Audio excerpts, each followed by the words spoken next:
Ladies and gentlemen, put your hands together once again for Joe Yoga.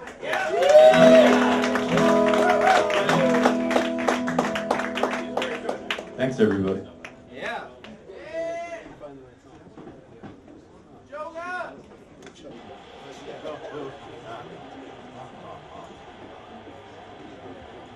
Yeah, so, okay, start with love if you got nothing else.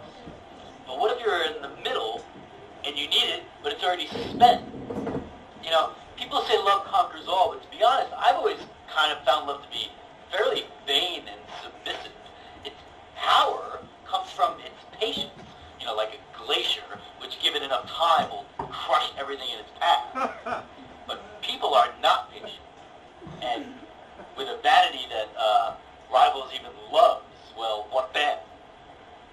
And when everything coming from God seems like a judgment against you, love seems like something you kind of want to ditch as soon as fucking possible. Here we have our characters.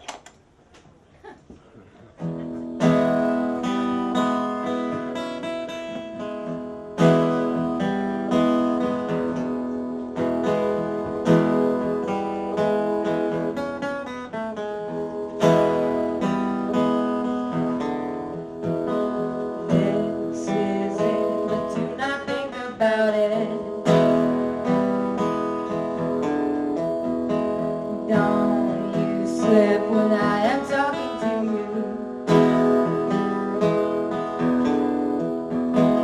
hips need rest and we can find them for you. It will look different come morning if you make your fucking mind up, but it's always something. Yes, it is always something with you. Say it's always something with me too. Yeah.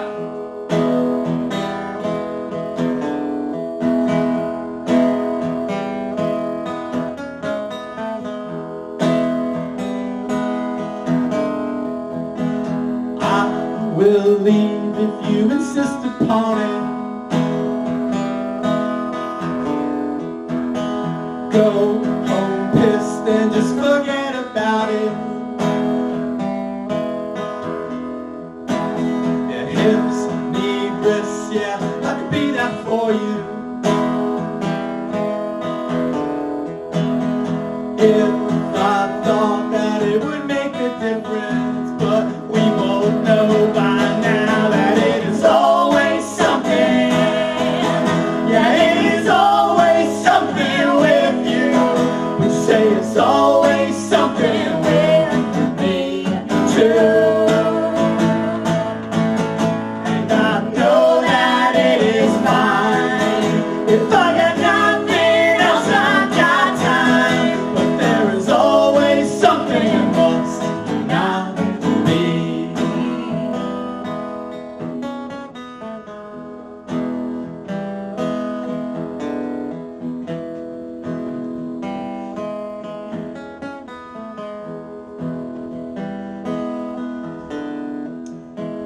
This is it, but do not think about it. You could come with me, 'cause the world's forgiven. Hips need rest, and no one knows that more than me. This is it, yeah, you never even Saw me leaving, yeah, it's always something. Yeah, it's always something with you. We say it's always something with me too.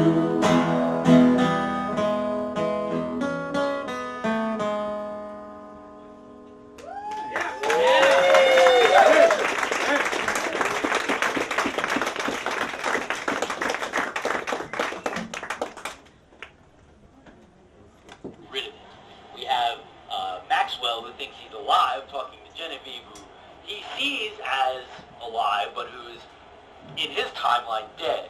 And we have Genevieve, who thinks she's dead, speaking to Maxwell, who she sees as half dead, as just kind of wasting away, but who is in actuality fighting for his fucking life. And this is the delusion that love often operates under, and is here as well.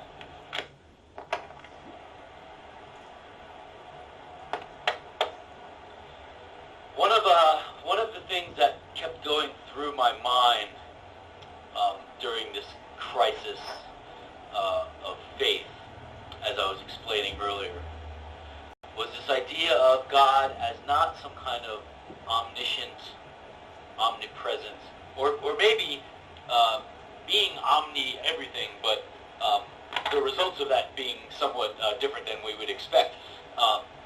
Now, you have God, who is the creator and who makes man in his image and all this kind of shit, but instead of being an all-powerful, all-knowing, all full of love being with a plan,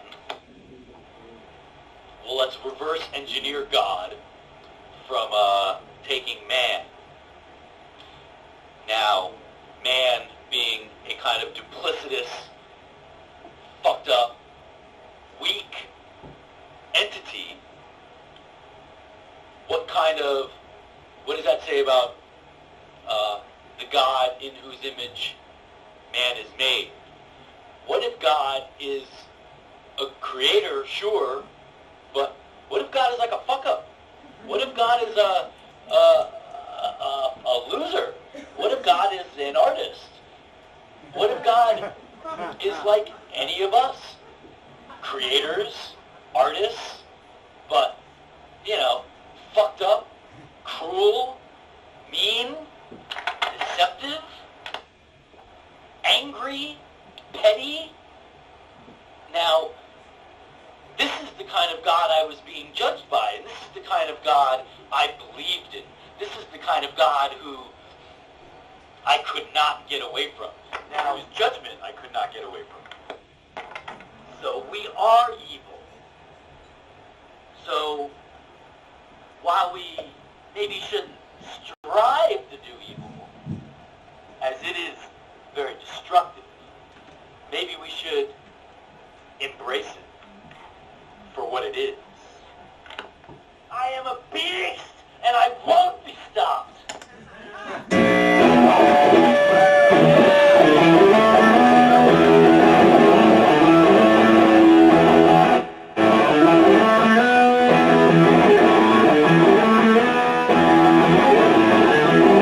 Goddamn your call to action. Goddamn your sanity. Goddamn the eternal silence. Goddamn the return to normalcy. Goddamn the edgy life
it's hard to begin. Okay, so this all takes place in, well, it must have been February of 2013, whenever the giant blizzard was. You can probably look it up. It would have been a Friday night. I was booked at this art gallery to play a solo acoustic show. Now, at this point, I was right in the middle of writing the song cycle. I was at number 13 or 12 or 11, or I was playing with the structure and order of the songs at this point. And I decided a few songs ago to take the song cycle in the narrative direction that it was kind of insisting on. But I wasn't sure of anything yet. I had a couple songs that I'd written that winter, and I was like, well, some of these are in the cycle, and some of them aren't, and I was kind of unsure how everything would shake out. But this song that I'm telling you about now turned out to be number 12. Now, like I said, I was booked to play a solo show at this art gallery in Great Point. Friday night at 9 p.m. slot. Now, I mean, it eventually ended up snowing like something like 12, 14 inches or something like that. During the day, reading the weather at work, I could tell it was going to be pretty bad. It was supposed to start around 5 or so and pretty much go all night. I got in touch with the guy who ran the place, and he said, "Yeah, the show's still on." So I was like, "Fuck it," I didn't know how many people would go, but whatever. I'll play to an empty room. I'm not just gonna bail on the gig. And sure enough, it snowed like a motherfucker. I left my apartment, and it was already snowing, and it was snowing pretty hard, and by the time I had gotten off the train, I was trudging my ass through the back streets of Greenpoint from the G train. I went the wrong way, I had to turn around, and by the time I finally found McGinnis, I was running late, but, whatever, I got there around 8:30 or so for this 9 o'clock gig. There were maybe,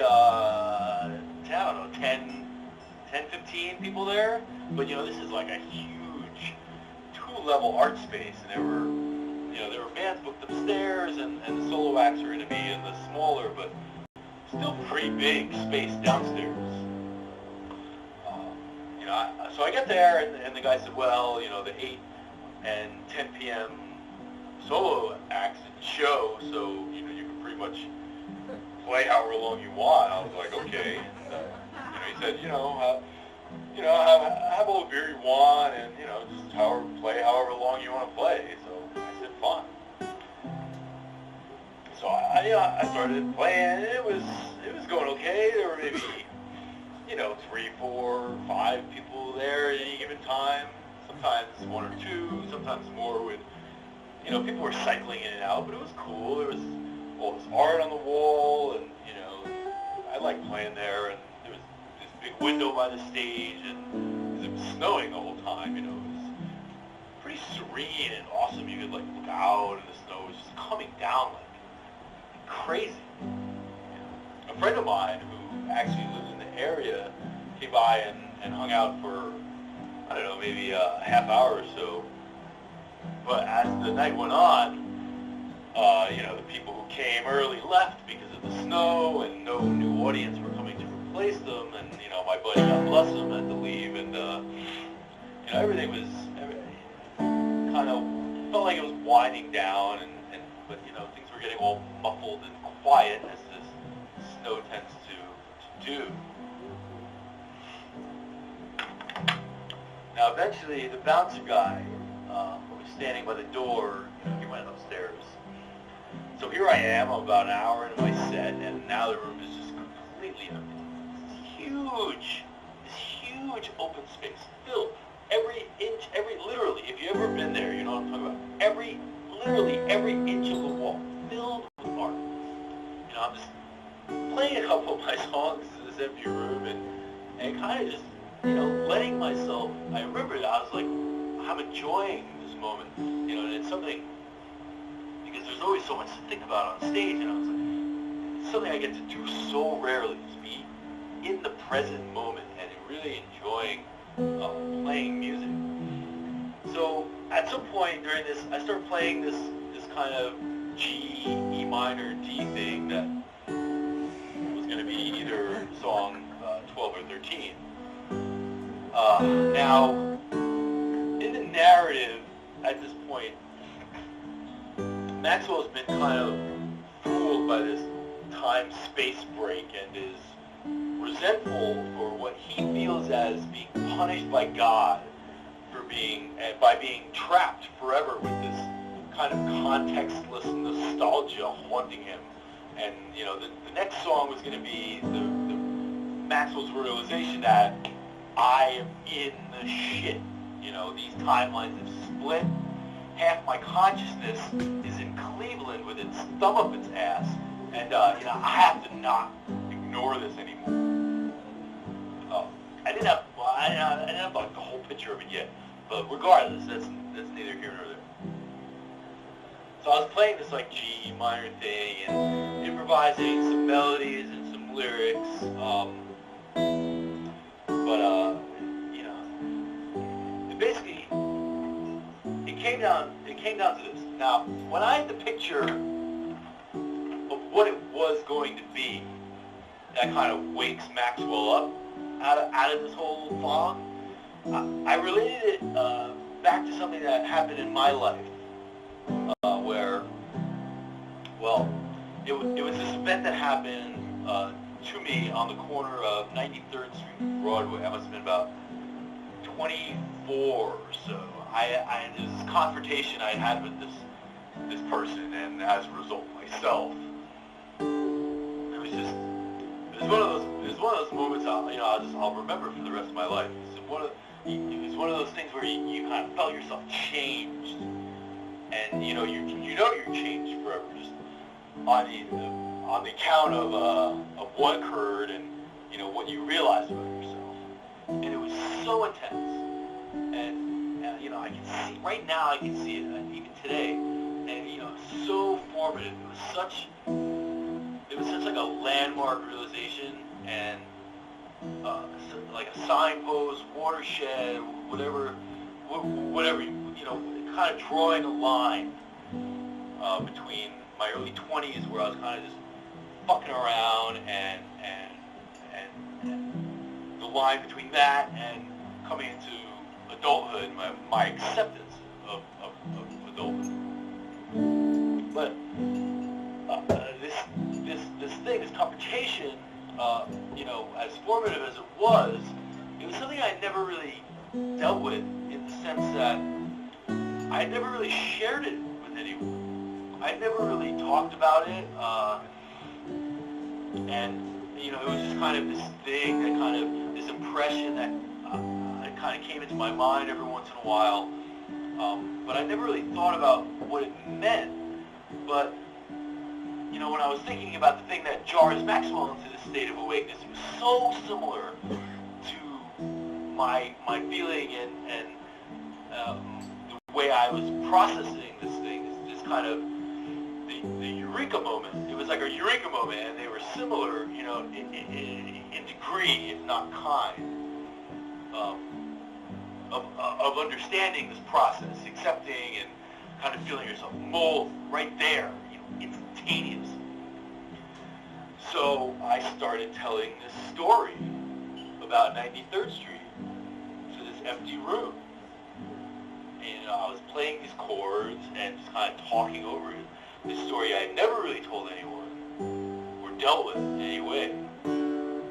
But now I had something to refer it to. So I tell this story, and that was song 12. Song 12 happened in this room. Song 12 exists, but it exists as a series of sound waves in the past. And that's why I can't play it for you I am not a resentful man.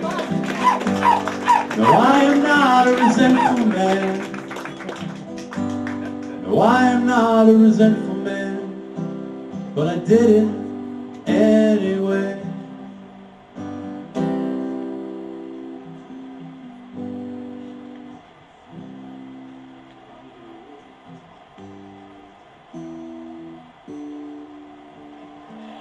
And just like that, the hook dropped out of me. No, I am not a resentful man. And I stopped. I looked back out the window at the snow, and it was still going. You know, I knew right then and there that I would remember nothing else that happened that night. But for the first time in my life, it didn't bother me. I didn't care. I was finally free. Or at least I felt free. And it's effectively the same thing, isn't it? Yeah! Yeah!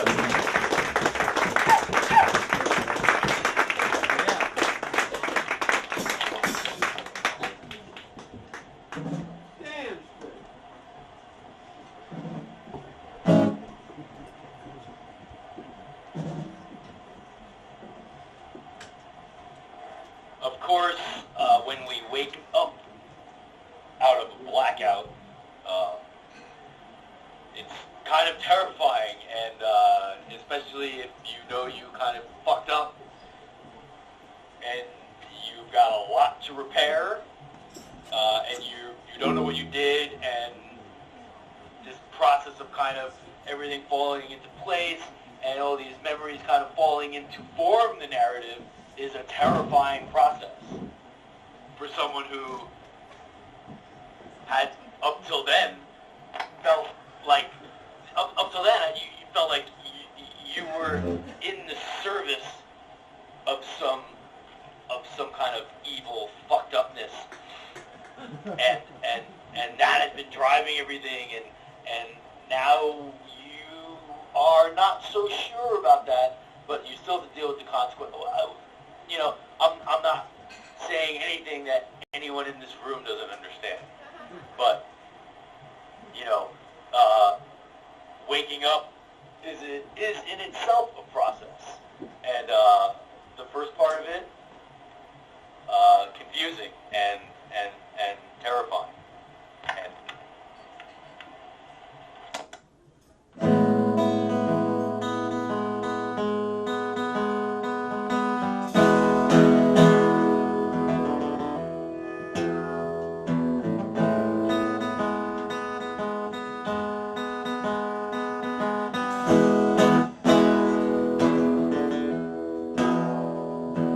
I woke up to the sound of nothing.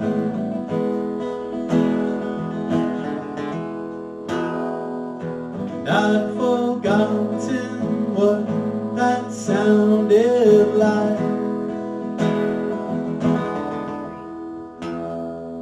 Stumbled through the mess with burning in my chest. Memory had never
I heard the buzzing from my coat.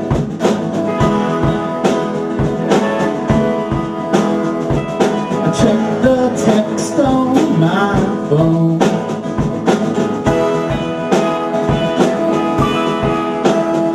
It said the first ghost won't be long. Sender unknown. I guess that it happened after all. Thought I would have time to steal myself. A couple hours if nothing else.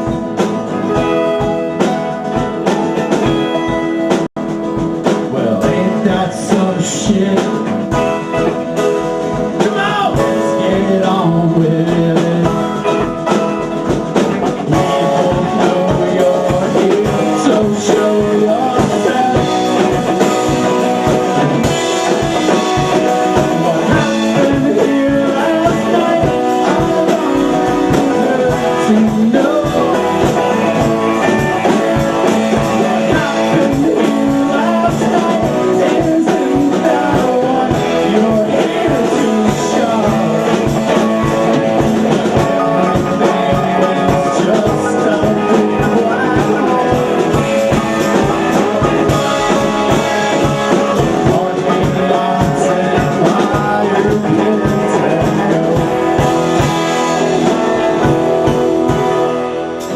Genevieve, that doesn't look like you.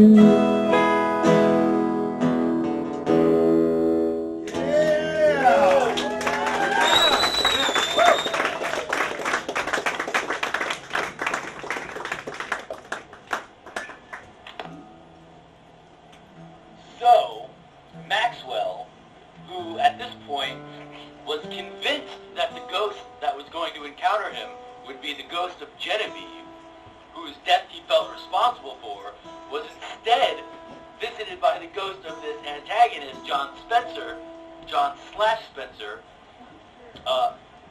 while granted, terrifying in itself, was in essence a huge relief, because this meant that somewhere, in one of the timelines that he had access to, Genevieve was waiting for him. And now he knew what he had to do. 1, 2, 3, 4.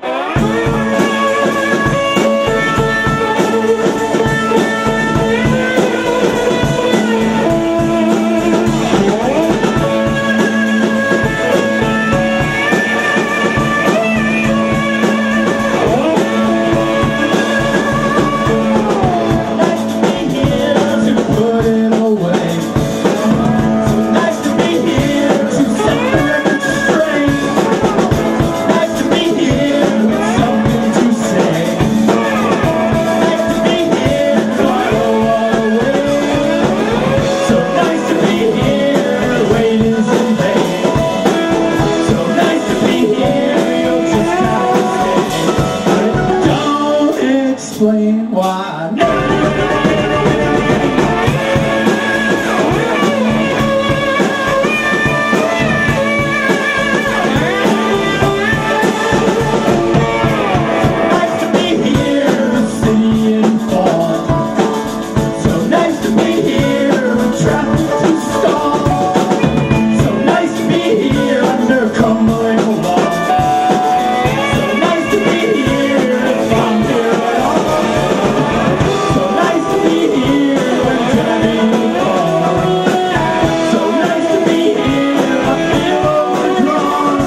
sat in the back and looked just like their father, like everyone did. Made it to Dad's around midnight. Made quick with goodbyes. He thanked me and told me to wait just a minute, and brought them inside. Came back with your suitcase, said there is no other way. Only gonna have to answer to God now. I said, Dad,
fellow humans, striving every day to bring this reactionary oaf out of his hiding place.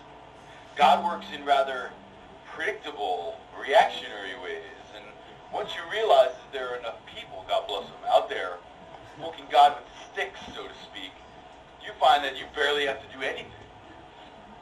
Except a reactionary God. Except the implication of a mutable space-time. Except these saints, and they are saints, who poke with sticks, who shout out loud, who pick up hitchhikers. Dead men can't fly planes. Alternative manifestations of consciousness can't drive. But accept. And it all folds. Two timelines become one. Your journey has outlived its purpose now. And thank God. Get in the car! Yeah.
when you have two angry people and their two angry ghosts surfing across space and time, laughing at the laws of the universe, deeply in love, and after your blood, well, you can't help but hear them, I think. You better get the fuck out of town, or at least start to make plans.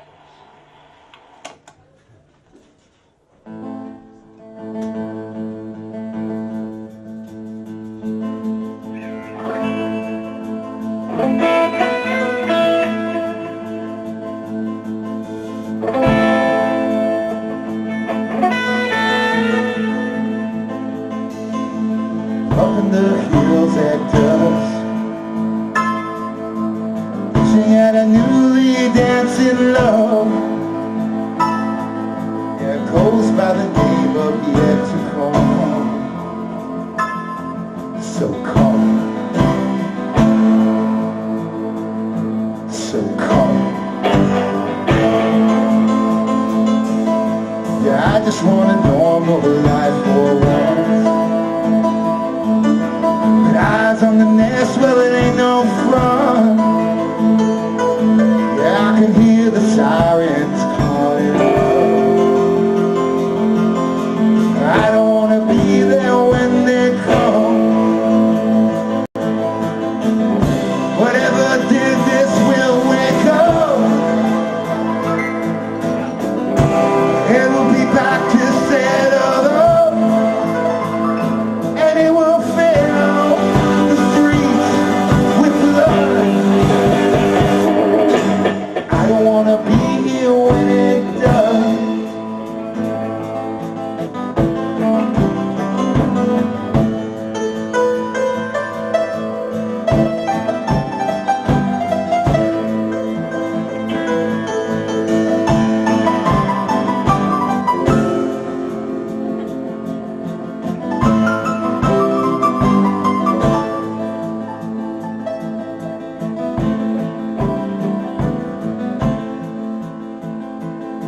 Yeah, all of our plans after we are done.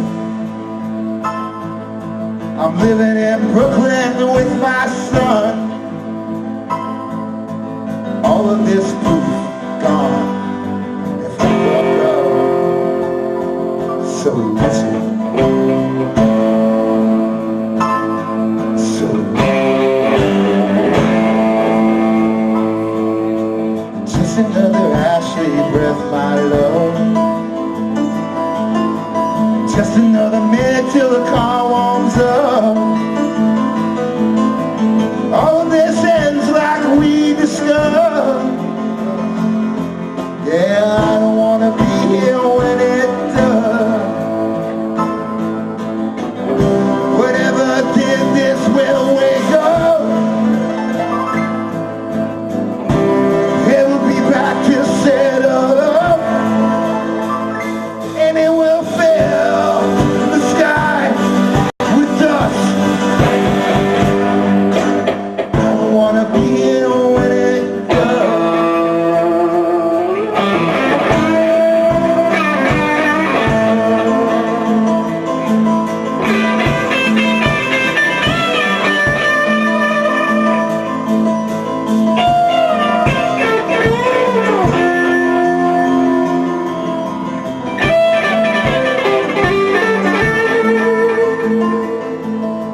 Show me your newly dancing love. Ready your prayer with the righteous tongue. Yeah, it goes by the name of yet to come. So call it. So call it.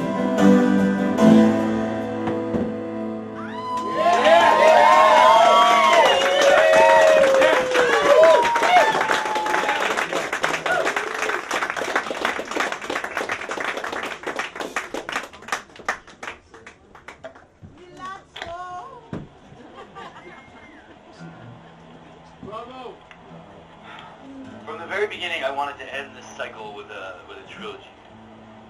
It's on my original outline. When I first got past like 6 songs, I started to make an outline of it, and then the end, it was always a trilogy, like a 3-part song. As you'll see, it didn't exactly end that way, but it was close enough. I think, honestly, the less said about these, the better.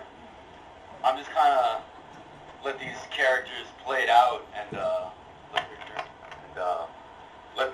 let their endings kind of be their own and let their actions speak for themselves.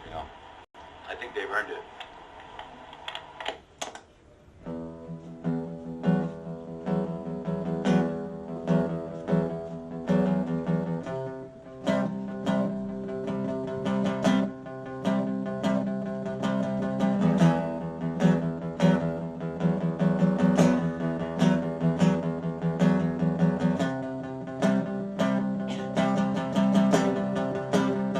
I found my car at the house. I wrote my name on the windshield. I opened it up, put some on the seat and the rest in the trunk. I put down the can. I walked away as it caught on fire. I followed the streets the way I came in, and then I was gone. And I was finally free, but I couldn't enjoy it. I couldn't let it wash the last of its little grace over me. I didn't get it. I didn't get it. I wouldn't let it waste its little grace on such as me. Now the things as they were.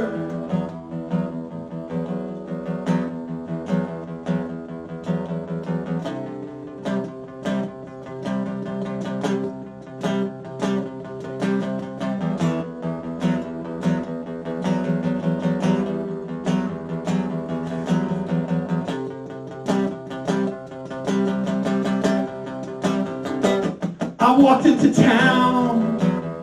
I wrote my name on the caked-in door. I did a sweep, picked out a corner, and fell right asleep.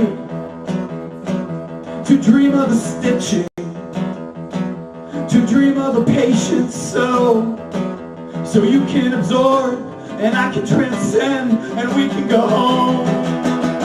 And I was finally free, but I couldn't enjoy it. I couldn't let it wash the last of its little grace over me. I didn't get it. I didn't get it. I couldn't let it waste its little grace on such as me. Now the things as they were.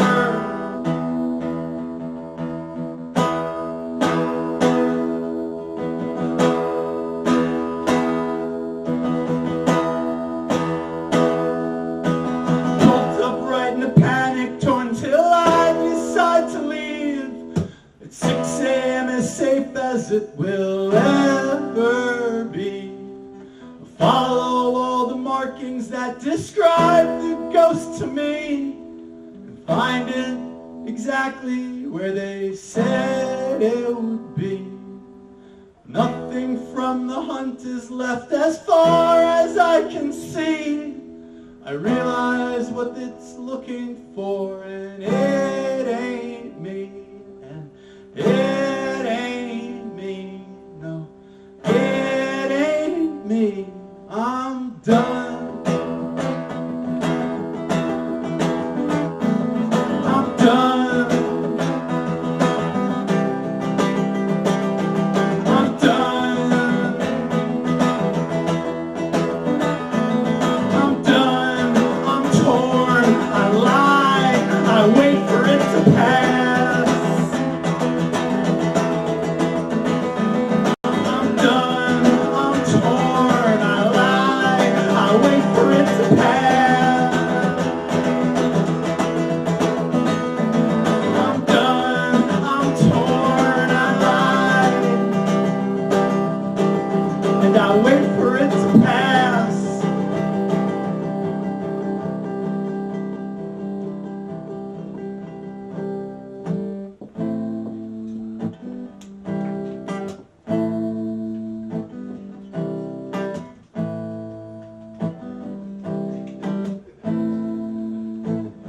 went to the graveyard. I jumped o'er the gate, found what I came for, and locked it away. I'd been feeding my demons to keep them away.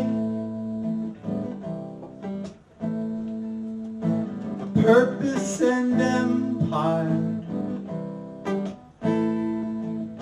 convince them to stay.